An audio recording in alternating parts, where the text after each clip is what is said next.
සාදරයෙන් පිළිගන්නවා රෂෙන් tech YouTube නාලිකාවට.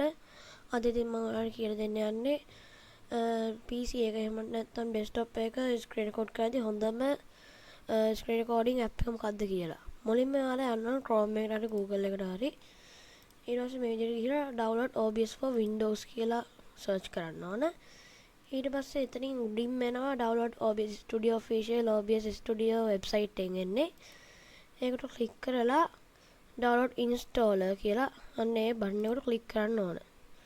ඊට පස්සේ ඔයාලට පෙනෙයි දකුණු පැත්තේ උඩින් ඒක install download වෙනවා. ඉතින් මේ විදිහට install download වුණාට පස්සේ ඔයාලා මේ application උඩ ක්ලික් කරන්න. ක්ලික් කරාට පස්සේ මෙතනින් yes දෙන්න. yes දුන්නාට පස්සේ මේ විදිහට සාමාන්‍ය setup එකක් install කරනවා වගේ install කරලා ගන්න. install කරගත්තට පස්සේ ඔයාලට පුළුවන් ඒක stream වෙම් කරන්න. ඉතින් මේ විදිහට මම මේ වෙලාවෙත් stream record කරන්න එකෙන්. එහෙනම් අදට මම යනවා